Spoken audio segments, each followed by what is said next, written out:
दोस्तों, आज हम आपको ऐसे दो जुड़वा भाइयों की पुनर्जन्म की कहानी सुनाने जा रहे हैं जिनमें आपस में इतना प्रेम था कि उन्हें एक दूसरे से दूर कर पाना नामुमकिन था। जी हाँ दोस्तों, दोनों भाइयों की मौत भी इन दोनों भाइयों को एक दूसरे से दूर नहीं कर पाई और आज हम आपको इन दोनों भाइयों के पुनर्जन्म की वही कहानी सुनाने जा रहे हैं जिसकी चर्चा देशों में क्या विदेशों में आज तक चलती है। जो भी इस कहानी को सुनता है वह हैरान हो जाता है। क्या आपने कभी सोचा है कि जुड़वा बच्चों का जन्म क्या सहज ही हो जाता है? आत्मा अगले जन्म में अपना मिलन पहले से ही प्लान करती है। नमस्कार दोस्तों, सुपर कहानियाँ इन हिंदी चैनल में आप सभी का स्वागत है। दोस्तों, अगर आप भी पुनर्जन्म की सत्य घटना सुनना पसंद करते हैं तो हमारा हौसला बढ़ाने के लिए कमेंट में हर हर महादेव ज़रूर लिखें और हमारे चैनल को लाइक और सब्सक्राइब करें। दोस्तों, आपने पुनर्जन्म की बहुत सी कहानियाँ सुनी होगी जिसमें किसी व्यक्ति को उसके पूर्व जन्म की बातें याद रहती है, लेकिन आज की कहानी अपने आप में इकलौती ऐसी कहानी है जिसमें पूर्व जन्म के जुड़वा भाई इस जन्म में भी जुड़वा भाइयों की तरह ही पैदा हुए। तो दोनों भाइयों में न केवल अपने पिछले जन्म की यादें जस-तस थी, मतलब बरकरार थी, बल्कि वह दोनों तो अपने शरीर पर उन निशानों के साथ पैदा हुए थे जो उनके पिछले जन्म में हुई क्रूर और निर्मम हत्या के सबूत थे। इस कहानी की शुरुआत होती है यूपी के एक श्यामनगर से, जहां अगस्त 1964 में एक आयुर्वेदिक चिकित्सक और उनकी पत्नी के घर में जुड़वा बच्चे पैदा होते हैं। उनके माता पिता उनका नाम रखते हैं राम नारायण द्विवेदी और शेष नारायण द्विवेदी, लेकिन घर वाले उन्हें प्यार से रामू और राजू कहकर बुलाते हैं। रामू और राजू की मां को गर्भ अवस्था से पहले और गर्भ अवस्था के दौरान जुड़वा बच्चों के सपने आते हैं और जब राजू और रामू पैदा हुए तो सबने यही सोचा कि ये सपने जुड़वा बच्चों के जन्म का संकेत दे रहे थे। राजू और रामू धीरे धीरे बड़े होते हैं। दोनों हमेशा साथ साथ रहते हैं, साथ ही खाते, साथ ही खेलते और साथ ही सोते थे। दोनों भाइयों में बहुत प्रेम था और दोनों बच्चे एक दूसरे से अजीब अजीब सी बातें करते थे। हालांकि उनके परिवार वाले बच्चों की बातों पर ज़्यादा ध्यान नहीं देते थे। उन्हें लगता है ये बच्चे बचकानी बातें कर रहे हैं, लेकिन जब वह दोनों जुड़वा बच्चे 3 साल की उम्र में आ गए और एक दिन वह दोनों बच्चे घर से बाहर खेलने के लिए गए और अचानक ही गायब हो गए। गायब होने की खबर से जैसे इनके पूरे गांव में हंगामा मच गया। इनके माता पिता, परिवार और गांव के लोग इन्हें चारों तरफ ढूंढने निकले और आखिर में पाया कि ये दोनों गांव की सड़क से आगे बढ़कर हाईवे की तरफ जा रहे थे। तब इन्हें वहां से पकड़कर घर वापस लाया गया। जब उनसे पूछा गया कि उन्होंने ऐसा क्यों किया तो उस पर रामू और राजू ने कुछ ऐसा जवाब दिया कि वह तो अपने घर जा रहे थे। हालांकि इस बार भी सबने इन बच्चों की बेतुकी बात मानकर नज़रअंदाज कर दिया। इस घटना के 1 साल बाद रामू और राजू अपने गांव से गुजर रहे जाते हुए आदमी को देखते ही दौड़कर उसके पास पहुंच गए और उसके पैरों को छूने लगे। इस घटना से वह आदमी थोड़ा सा झेप गया, लेकिन बच्चों को आशीर्वाद देते हुए वह भी आगे बढ़ गया।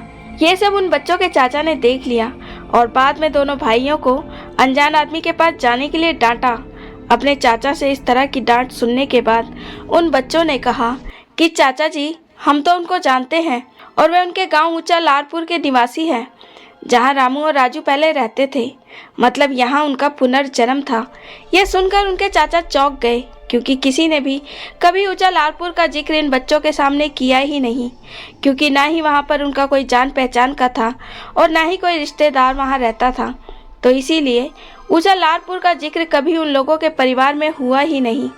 और यह तो बच्चे ऊंचा लारपुर को अपना गाँव बता रहे थे। अब उस दिन शाम को जब पूरा परिवार इकट्ठा हुआ तो राजू और रामू के चाचा ने उसके माता पिता को सारी बात बताई कि किस तरह से ये दोनों बच्चे ऊंचा लारपुर की बातें करते हैं।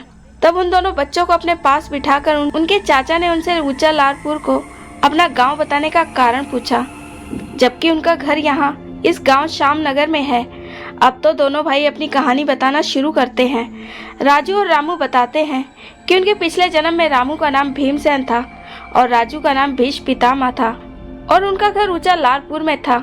छोटे बच्चों के मुंह से ये बातें सुनकर परिवार वाले भी हैरान हो जाते हैं। राजू और रामू अपने पिछले जन्म के बारे में आगे बताना शुरू करते हैं।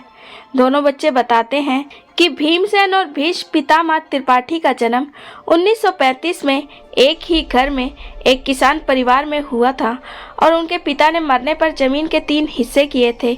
उनका पहला एक बड़ा भाई और था जिसका नाम चंद्रा त्रिपाठी है। दोनों जुड़वा भाइयों में भीमसेन जो स्कूल गया था वह साक्षर था और उन्होंने ऊंचा लारपुर में सहायक सचिव के रूप में कुछ समय के लिए काम भी किया था। भीमसेन ज्यादा बुद्धिमान और उग्र स्वभाव के थे। भीमसेन और उनकी पत्नी के 3 बच्चे थे और इधर भीष्म भीम की तुलना में बहुत शांत स्वभाव के थे, जबकि भीष्म और उनकी पत्नी का एक बच्चा था। उनके मरने का कारण पूछने पर राजू और रामू आगे बताते हैं, जब दोनों भाई 30 साल की उम्र के थे, उनके पास के गांव के एक व्यक्ति जगन्नाथ के साथ उनका भूमि विवाद था और उनका जमीन को लेकर झगड़ा हो गया। जगन्नाथ और उसके साथ ही राजा राम ने दोनों भाइयों से बदला लेने की ठान ली और जिसके चलते दोनों भाई का कत्ल कर दिया गया था। हालांकि हत्या से पहले जिसके निपटारे के लिए जगन्नाथ ने उन्हें अपने घर बुलाया और अपने साथियों के साथ मिलकर उनकी हत्या कर दी थी। 1971 में जब जुड़वा भाइयों के पुनर्जन्म की खबर ऊंचा लारपुर तक पहुंची तो मारे गए जुड़वा भाई भीमसेन और भीष्म पितामह त्रिपाठी के रिश्तेदार और ऊंचा लारपुर के अन्य ग्रामीण उनसे मिलने के लिए श्यामनगर तक आए और रामू और राजू इनमें से अधिकतर लोगों को पहचानते थे और यहाँ तक कहा जाता है कि भीमसेन और भीष्म के हत्यारे भी इन जुड़वा बच्चों को देखने के लिए आए थे, जिन्हें राजू और रामू ने पहचान लिया था। पुनर्जन्म मामले के पश्चिम शोधकर्ता यान स्टीवेंसन ने 1971 के अंत में श्यामनगर के पास के शहर पुलिस स्टेशन में किसी एक अन्य मामले के बारे में पूछताछ करने के लिए आए हुए थे और उसी दौरान उन्हें इस मामले के बारे में पता चला और उन्होंने फैसला किया कि वे इसकी जांच करेंगे। उन्होंने पुलिस स्टेशन से इस दोहरे हत्याकांड के रिकॉर्ड निकलवाए और इसका अध्ययन किया।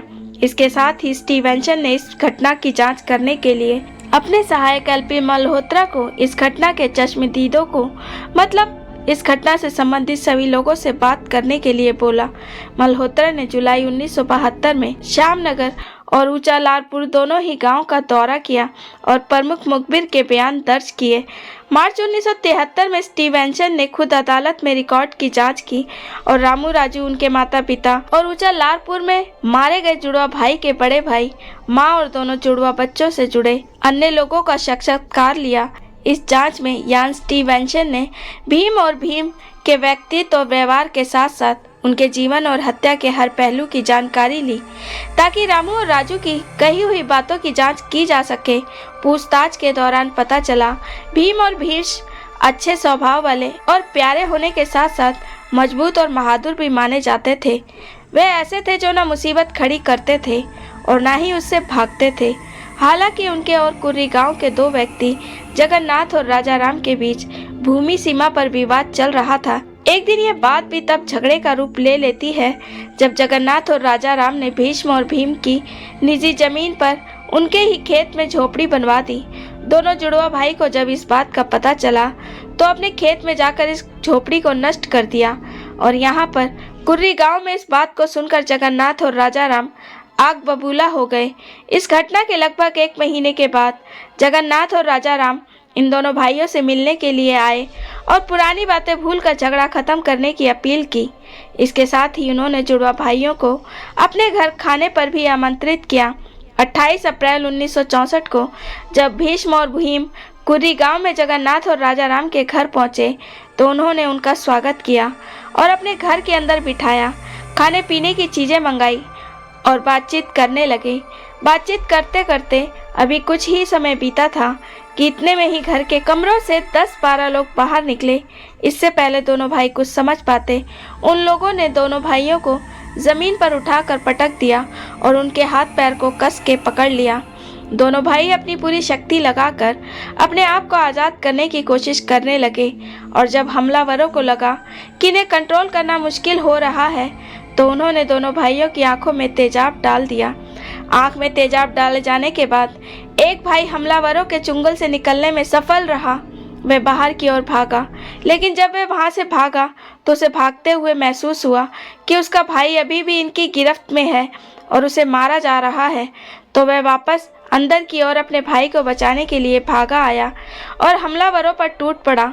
लेकिन इसे भी इस बार हमलावरों ने पकड़ लिया और इन पर ताबड़तोड़ डंडे बरसाना शुरू कर दिए। और अब जब दोनों भाई लाठियों की मार से बेसुध हो गए, तब चारपाई के पाए से उनका गला घोंटकर हत्या कर दी गई। इसके बाद उनके रस्सी से बंधे हुए शव 2 मई को एक कुएं में पाए गए थे। दोनों भाइयों को आखिरी बार 28 अप्रैल 1964 को देखा गया था और उन शवों में पुलिस को गला घोंटने के निशान मिले थे। शव सड़ने के कारण पोस्टमार्टम करने वाले पैथोलॉजिस्ट ने उनकी मौत का कारण नहीं बताया। पुलिस ने जुड़वा भाइयों की हत्या में 9 लोगों को और गिरफ्तार कर लिया, लेकिन क्योंकि सभी चश्मदीद संभवतः खुद हत्या में शामिल थे, अभियोजन पक्ष उनके खिलाफ पर्याप्त सबूत हासिल नहीं कर सका और वह सब बरी कर दिए गए। इसके बाद हालांकि उन हत्यारों ने जो किया था उसे अपनी बड़ाई के चलते दूसरों के सामने कि कैसे उन लोगों ने मिलकर उन दोनों भाइयों का काम तमाम कर दिया था, वह सबको बता रहे थे। स्टीवेंसन ने राजू और रामू और पूर्व जन्म के भीम और भीम के बयानों के साथ साथ मिलान करने के लिए कि रामू और राजू के दावे और उनकी असल सच्चाई किस प्रकार थी। और जब सच्चाई पता लगाई गई तो वह इस प्रकार थी। रामू के अनुसार पिछले जन्म में उनका एक और बड़ा भाई था जिसका नाम चंद्रा था और वह ऊंचा लारपुर में रहता था। यह जानकारी सही थी।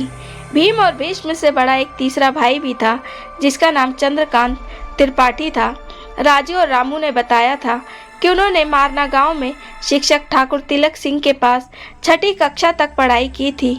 स्टीवेंसन ने पाया कि यह सब केवल भीमसेन के लिए ही था, क्योंकि भीष्म की पढ़ाई लिखाई में रुचि कम थी, इसीलिए उसने पढ़ाई छोड़ दी थी। राजू यानी भीष्म ने बहावलपुर की एक लड़की से शादी की थी और उसका एक बेटा था जिसका नाम नेत्र किशोर था। रामू यानी भीमसेन ने अतरौली की एक लड़की से शादी की थी और उसका एक बेटा था जिसका नाम द्रोण था। स्टीवेंसन ने जब भीम और भीष्म के परिवार से मुलाकात की तो पाया राजू और रामू का ये दावा सही था और उनके बेटों का नाम नेत्र किशोर त्रिपाठी और द्रोणाचार्य त्रिपाठी था। रामू और राजू के अनुसार उन 3 भाइयों के पास कुल मिलाकर 60 बीघे लगभग 35 एकड़ जमीन थी। चंद्रा ने भी स्टीवेंसन को बताया कि उनके पास लगभग 60 बीघे का स्वामित्व था, लेकिन बाद में उन्होंने अपने अनुमान को संशोधित करके इसे 50 बीघे तक कर दिया। रामू ने बताया कि उसके यानी भीमसेन के पास एक अंगूठी और घड़ी थी जिसे उन्होंने नकदी और एक पिस्तौल के साथ एक बक्से में रख रखा था। रामू ने यह भी बताया उनके पास 2 बंदूकें थी, एक लाइसेंस और बिना लाइसेंस की थी। इस पर चंद्रा त्रिपाठी ने बताया कि उनके पास एक पिस्तौल है जिसको उनकी पिछले जन्म की माँ रामदेवी के कमरे में कारतूस की बेल्ट के साथ घर के भीतरी कमरे में एक खूंटी पर टांगा हुआ है। और दूसरी पिस्तौल की जानकारी के बारे में चंद्रा ने इनकार कर दिया, लेकिन उसने यह भी कहा शायद हो सकता है रामू ने उनसे यह छिपाकर अपने पास रखी होगी। रामू और राजू ने बताया कि एक बार उन्होंने पुलिस कर्मियों को पीटा था, लेकिन स्टीवेंसन को ऐसी किसी घटना के बारे में पता नहीं चला और उनके अनुसार रामू और राजू ने अपनी शेखी बगाड़ने के लिए ऐसा बोला होगा। राजू और रामू ने बताया कि जगन्नाथ और राजा राम कुर्री गांव से थे, जहां जगन्नाथ गांव का दादा था और जिसका बहुत रुतबा था, और इसे स्टीवेंसन ने सही माना। रामू और राजू ने बताया कि उनके शवों को एक बोरे में बांधकर कुएं में फेंक दिया गया था, लेकिन जांच के दौरान स्टीवेंसन ने पाया उनका शरीर रस्सी से बांधा पाया गया था। जब उन्हें कुएं से निकाला गया था तो कोई बोरी नहीं थी। रामू और राजू ने राजा राम और होरी लाल को तो हत्यारों के रूप में नामित किया, जिन्होंने चारपाई के पाए से उनका गला घोटा था। जांच में स्टीवेंसन ने पाया यह दोनों भी गिरफ्तार 9 लोगों में शामिल थे। इन सब खबरों के फैलने के बाद ऊंचा लारपुर से आने वाले लोगों का तांता लग गया। जैसे ही भीमसेन और भीष्म के परिवार को यह खबर पता चली तो उनकी मां रामदेवी रह नहीं पाई और वे अपने बच्चों से एक बार फिर मिलने के लिए श्यामनगर चली आईं। जैसे ही बच्चों ने अपने पिछले जन्म की मां को देखा तो उन्हें तुरंत पहचान लिया। मां ने अपने बच्चों को गले से लगा लिया और तीनों बहुत बुरी तरह से रो रहे थे। उनमें रामू और राजू ने शिव नारायण, जिनके पैरों को छुआ था, अपने पूर्व भाई चंद्रा, अपने पूर्व जन्म की दोनों बहनों, भीमसेन के बेटे और भीष्म के बेटे और एक दोस्त को पहचान लिया। और वह दोनों जब पिछले जन्म के बेटों से मिले तो उनके साथ इस तरह से पेश आ रहे थे जैसे वह सच में उनके बच्चे हों। रामू और राजू के पुनर्जन्म की कहानी अब कुर्री गांव तक भी पहुंच गई थी, तो जगन्नाथ और उसके साथियों को यह डर सताने लगा, कहीं ये दोनों बच्चे भीमसेन और भीष्म के कत्ल का सबूत न दे दें। तो जगन्नाथ और उसके साथियों ने श्यामनगर के चक्कर लगाना शुरू कर दिए। एक दिन जब भीम और भीष्म के हत्यारे श्यामनगर का दौरा कर रहे थे, तो रामू राजू ने उन्हें पहचान लिया, जिसके बाद वह भी वहां से तुरंत निकल गए। स्टीवेंसन ने पुनर्जन्म के अपने पुराने मामले की जांच के दौरान यह पाया था कि वह बच्चे जो अपने पुनर्जन्म का दावा करते थे, उनके शरीर पर अक्सर पिछले जन्म से संबंधित कुछ निशान जरूर होते थे। इसीलिए रामू और राजू के मामले में भी स्टीवेंसन ने इसकी जांच की और पाया रामू और राजू के पूरे शरीर पर लगभग 2 मिलीमीटर चौड़े और 2-3 इंच लंबे निशान थे, जो कि उनके धड़ और पेट पर अनियमित रूप से फैले हुए थे। उनकी मां और मामा के मुताबिक ये निशान जन्म से ही मौजूद थे। स्टीवेंसन का मानना था कि यह निशान या तो उन डंडों से मेल खाते थे जिनका उपयोग हत्यारों ने जुड़वा भाइयों को मारने के लिए किया था, और उन रस्सियों से भी पड़े होंगे जो शवों को बांधने के लिए इस्तेमाल की गई थी। स्टीवेंसन ने यह जानने की कोशिश की कि कहीं इन दोनों परिवारों में पहले से कोई कनेक्शन तो नहीं था, जिसके चलते बच्चों को ये बात पता चली हो। उन्होंने पाया कि श्यामनगर और ऊंचालारपुर लगभग 16 किलोमीटर दूर थे, लेकिन उनके बीच बहुत सीधा संवाद नहीं था। श्यामनगर में बड़ी मुश्किल से 100 लोग रहते थे, जो कहीं से भी आगंतुकों को आकर्षण करने के लिए एक बहुत छोटी सी आबादी थी। हो सकता है कि दोनों परिवार के सदस्य पास के किसी शहर में एक दूसरे के आसपास से गुजरे हों, जहां ग्रामीण खरीदारी करने के लिए जाते थे। हालांकि स्टीवेंसन ने उनके बीच बार बार संपर्क का कोई सबूत नहीं देखा, जिससे जुड़वा बच्चों को भीष्म और भीम के बारे में बताया गया हो, जहां से वे इतनी विस्तृत जानकारी प्राप्त कर सकें। इन सब से स्टीवेंसन इस बात से संतुष्ट हो गए कि दोनों परिवार का पहले से कोई परिचय नहीं था, और उनके परिवार को पता चले बिना कोई भी रामू और राजू को इतनी जानकारी नहीं दे सकता था। स्टीवेंसन ने जब रामू और राजू के मामले की जांच की, तब रामू और राजू केवल 9 वर्ष के थे, इसीलिए उनको वयस्क जीवन के बारे में बहुत कम जानकारी है। डॉक्टर यान स्टीवेंसन ने इस रिसर्च को अपनी किताब cases of the reincarnation volume 1 10 cases in India में प्रकाशित किया है। इधर जब पुनर्जन्म की कहानी आसपास फैलने लगी, तब रामू और राजू के परिवार ने इसे दबाने की कोशिश की, और उनके पिता ने अपने बच्चों की पिटाई भी की। इसके बारे में अब किसी से बात न करने के लिए उन्हें धमकाया, क्योंकि कहीं न कहीं उन्हें यह डर सता रहा था कि भीम और भीष्म के हत्यारे बदले की भावना से उनके बच्चों को भी नुकसान न पहुंचा दे। मार्च 1973 में जब स्टीवेंसन एक बार फिर रामू और राजू से मिले थे, तब वे स्कूल जा रहे थे। उनके पिता ने स्टीवेंसन को बड़े आत्मविश्वास से कहा कि उनके बच्चों ने अपने पिछले जन्म का जिक्र करना बंद कर दिया है और वह सब कुछ भूल चुके हैं। लेकिन बच्चों के चाचा ने स्टीवेंसन को बताया वे अभी भी अपने पूर्व जन्म के बारे में एक दूसरे से बात करते हैं। स्टीवेंसन के भारत से वापस जाने के बाद राजू और रामू के विषय में कोई नहीं जानता। आज अगर रामू और राजू जीवित होंगे तो उनकी उम्र लगभग 60 साल की होगी, और शायद आज भी वह अपनी पुरानी जिंदगी की यादें लिए श्यामनगर में रह रहे होंगे। दोस्तों, आपके हिसाब से क्या सच में भीम और भीष्म का पुनर्जन्म था? यह दोनों बच्चों ने कहीं से भीम और भीष्म की हत्या के बारे में सुना होगा और खुद उसके आसपास की कहानी गढ़ ली होगी। दोस्तों, ये जो यान स्टीवेंस हैं, इन्होंने 31 जुड़वा बच्चों के केस की रिसर्च की थी। ये सभी 62 बच्चों ने अपने पिछले जन्म से जुड़ी इतनी सटीक जानकारी दी थी, जिसको सुनकर सब लोग दंग रह गए। उनमें से 35% बच्चे अपने पिछले जन्म में भी भाई बहन थे, 29% बच्चे पिछले जन्म में दोस्त थे, और 19% बच्चे अन्य रिश्तेदार थे, और जबकि 16% बच्चे पति पत्नी थे। दोस्तों, वैसे आपकी इस पुनर्जन्म की सच्ची घटना के बारे में क्या राय है? अपनी राय हमें कमेंट सेक्शन में जरूर बताएं, और अगर आपको ये वीडियो अच्छी लगी हो तो इसे लाइक करें, और ऐसे ही वीडियो के लिए चैनल को सब्सक्राइब करें।